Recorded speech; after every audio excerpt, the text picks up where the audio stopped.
SmackDown may be the blue brand, but it's got something in common with Monday Night Raw, and that is the big down red arrow. Welcome back, guys, to Fog Wrestling. Another week of SmackDown, another week where the ratings get smacked down. They continue to fall after WrestleMania, and we're just at the simple case of asking the question, how low can they go?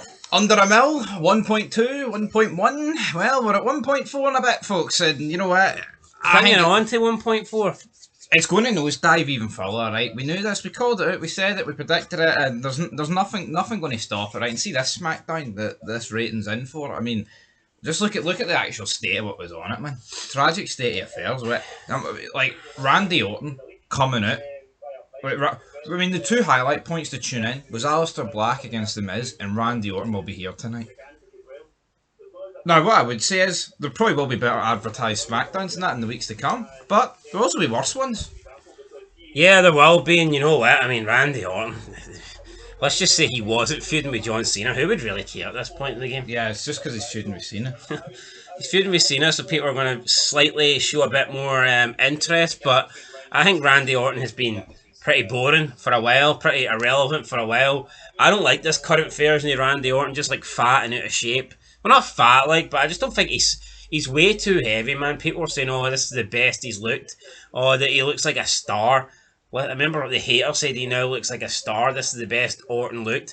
Orton looked better in 2003. I don't give a fuck. People can say, oh, but size and weight. Orton looked better in 2003. He doesn't suit being this heavy. He looks unnatural. He really does, and well, I mean, obviously, I say unnatural. He will be. I don't think he's on the roids, but no, but I mean, I don't know how you can look at Orton 2003, Orton 2004, and then look at this Orton and think this one looks more like a star. But then again, that's coming from the same guy that said Samantha Irvine was a better ring announcer than Howard Finkel. So, I mean, where do your allegiances lie there? I mean, that is double one of the world. Now that can't be. Hard Finkel, right, is... I'm not going to say he's my favourite. Maybe he is, actually, if I think about it. But to say that he's not as... Samantha Irvine, it is so forced and put on. And to have that opinion is incredible. Howard Finkel is the best of all time. I can accept Lillian Garcia, but I think that's it. I genuinely think it is between those two. I don't really... You know, another guy that I think is really good, and Jeremy Borash. No, I'm not sure. David Pinsner. Maybe Tony Chimmel. I don't mind Tony Chimmel, but for me, he started to become But I'm listing people that are still better than Samantha Irvine. Oh yeah, well that would be a lot of people anyway. This rating certainly. But Randy Orton's been boring for 15 years. I think ever since the 2010s hit, this guy's been. Yeah, I know. Triple H buried him at Mania, and then that was it. Really, I actually do genuinely think that's the last time Orton was interesting. Yeah. Outside of that feud with Bray Wyatt. But even that, and it was him and Alexa Bliss basically that were doing all the work. But anyway, this SmackDown rating, not good. 1.406 million. So just clinging on to the 1.4. A really poor number. And it's down again 2 weeks now in a row. After Mania, we've seen the ratings fall. It is the worst rating since, I believe, March 28th, so it's the worst rating since March 28th. However, it is the worst key demo since November 15th, which was, I mean, we're talking almost 6 months ago. So yeah, the worst 18 to 49 key demo since November 15th, 2024. It's down 12% on last week's 1.599 million, which would equate to what, 193,000. Yeah, I mean, that is a... But is that the Cena factor? I think it will be the Cena factor. We're only 2 weeks away from Mania, you know what I mean? 193,000 viewers down the drain. No, but see in like 2 months' time, right, when we are in the summer and no one cares about wrestling, well, no one does anyway. But I think we'll see 1.2s, 1.1s. There's going to be points of this Cena heel run. He's off. He's not there for 4 weeks. Yeah. No, absolutely. And, you know, I think... Wwe, luckily, he was at Mania, night 2. He was in on Raw, SmackDown, missed Raw, missed SmackDown, missed Raw, on SmackDown, then at the pay-per-view the next day. So it's actually not been too bad the last couple of weeks. But looking at this, there's going to be points. Money in the Bank. He will not defend the title at Money in the Bank. They will put a lot of emphasis into the 2 Money in the Bank matches, I feel, going into that pay-per-view. The only thing that will save SmackDown, in my opinion, from some record low ratings will be if they move back to 2 hours. And I think there's rumours that that's going to happen. If this show stays at 3 hours, we're going to see record low ratings every single week, in my opinion. In terms of the key demo, the 18 to 49, they did a 0.37. Last week they did a 0.51. So they're 27% down in the key demo. I mean, that's more than a quarter of the people just tuning out. I mean, that is a lot. That's an insane amount of people tuning out. But, I mean, it's no surprise. Like, look at the actual state of the show. You know what I mean? It's like the TLC match wasn't even on this week, and what was it? I can't even tell you what the main event was. There was about 5 vignettes or segments backstage with Andrade, Humberto, El Garza. What do you call the guy that leads them? Santos Escobar. Aye, Santos Escobar. I mean, I'm not even exaggerating. About 4 or 5 different segments of those guys. Who wants that? Nobody wants that. Nobody wants it. Anyway, yeah, ratings really, really poor. I'm sure they will continue to get worse, and in my opinion, it's only a matter of time before SmackDown dips into the 1.2 territory. I mean, if they lose the same amount of viewers as they did this week, if they lose that into next week, then they'll almost be under 1.2. So, I mean, at this point, they are hanging on for dear life, and once John Cena does take off for a little bit, I think we're going to see some incredibly low numbers from the Blue brand. And you look at Big Match John, right? He is done at the end of this year. He will not be there in 2026. So there's always a gradual decline with the ratings, right? Every single year. I think you could see 2026 be one of the biggest declines. Yeah, it'll be one less star with John Cena there. Will be another year into the life of Roman Reigns. That means his part-time schedule will be even more part-time. Yeah, you listen to his interviews, he sounds like he's done.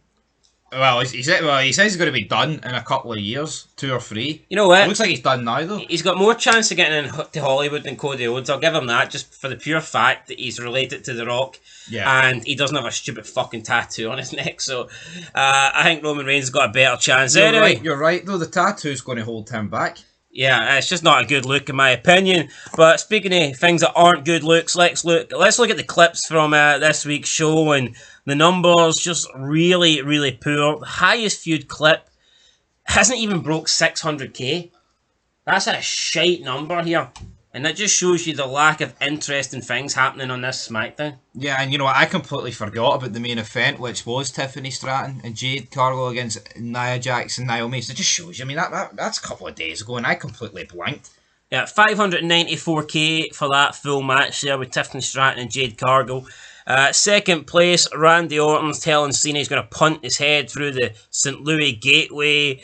Got 575k. See, without Cena, though, there's no millions. Yeah, that's it. And honestly, I mean, the Orton clip's probably only getting that amount because he's talking about Cena, you know. Yep. See if he's feuding with Aleister Black, nobody gives a shit, I can guarantee you that. So, yeah, the top 2 clips there getting over 500,000, but nothing impressive. Third place, we have Aleister Black wipes out The Miz with Black Mass. This got 439k. This was his debut match. This was obviously going to do better than what we'll see in the upcoming weeks. But trust me, this will probably be the highest clip Aleister Black's involved in going forward. Oh, absolutely. Yeah, his debut as well as re-debut got 1 million this match. Same with Rusev, same with them all. You know what I mean? They'll put as much... But you know what? It actually baffles me, right? I actually find it insane. Do you know how their clips when they return in their first match might get, you know, decent views, and then after like 2 or 3 weeks they disintegrate? It's like, why are people even giving a fuck anyway? Yeah, but even if you look at the WWE ones, people are going to say, "Oh, look at this big star come back to WWE." If you look at the clips for people that have debuted in wrestling over the past year and a half or whatever, the person that got the most was by far Bobby Lashley. Yeah. He had 2 million views in about a day. In a lesser company. In about 24 hours. Yep. We're just not seeing those numbers from anyone else, really. But that's the reality. See, Andrade Rusev, Black, never been world champions, never been at the top of a company. Bobby Lashley was. He was world champion, a few times, and world title matches at Mania. To me, it's no surprise that he outdraws those. I mean, the other threes have been mid carders and another big point is he was actually in wrestling when it was good. Aye. So I mean that helps him. That definitely helps him as well. Fourth place we have Jacob Fatu wiping out LA Knight, 384k. Then in fifth place we have LA Knight comes face to face with Damian Priest, 269k. Sixth place, Selena Vega defeats Piper Niven after Chelsea Green's disruption backfires. I don't know what your thoughts are on Piper Niven, but I just see her coming out and she's wearing like the suit similar to Alba Fire and Chelsea Green, but I mean the difference with the other two is they've just got slim, normal looking bodies, and you see her and it's just like bin bag. See the gut area. Oh, it's massive. Like the groin area, kind of. Aye, it's the abdomen area, that sort of area. Aye, every area. From like your pubic bone up to fucking like your belly button. It's just gross, isn't it? Like it really is. It comes out with a double chin, man, and backstage as well. She's patting down Nick Aldis, checking for weapons. Like, what sort of fucking gimmick is this? Why would Nick Aldis be carrying like a shotgun backstage out of curiosity? Need more than a shotgun to hit her in the stomach. Makes no sense to me. Seventh place, we have Naomi launches the post-match attack on Tiffany Stratton. That was the main event segment. And Jade Cargill. Nobody cared. $250,000. Eighth place, Tiffany Stratton and Jade Cargill brawl with Nia Jax and Naomi. Then in ninth place, we have Rey Fenix versus Santos Escobar. But Rey Fenix is a huge star that Tony Khan's fumbled. Well, 3 days, only 233,000 views. Not great there, ninth place. And then in 10th place, last place, we've got Fraxium reign supreme over Pretty Deadly. 132k in a match that absolutely nobody gives a shit about. Yeah, so Fraxium, I think we put them up for a poll. Best tag team of the year 2024. But they're two Diddy men. Taking on two gay Diddy men. You know what I mean? Well, it's four guys I don't care about. Have you noticed though, Pentagon as well? His numbers have dropped. Aye, Pentagon. Penta? Is that his name? Pentagon? I don't know. Fuck, is it Penta? Eight-sided fucking mongoloid. Anyway, it's numbers are shite. These people aren't stars. These people aren't draws. Oh, look, the first couple weeks in WWE, people are interested. Aye, well, what are they doing after 3 months? Look at the biggest names. See, relevant over years and decades. See the Motor City Machine Guns, Penta, Rey Fenix, guys like that, right? I'm using them more than Black and Andrade because they've been in the company previously. See those guys that I've just mentioned that haven't been in it? It feels like they've been there years. See the Motor City Machine Guns. See the 25 years they weren't in WWE. May not even have. May as well been there. It's dead. The attraction's gone. Aye, it is. Anyway, guys, this is your SmackDown. Look at it. Look at it back. Look when the NWO debuted in WWE. I know it's a big jump, right? But look at Jericho when he first debuted. Look at Sting even. Imagine if Scott Steiner. Imagine if YouTube was over, right? Imagine it even existed back then, and it had the same amount of users and social media was as popular as it is now. Imagine it was as popular as it is now, right? Back in like early 2000s when the NWO returned to WWE. Could you imagine the feuds we're talking here? I know. When the NWO's video returning back's uploaded.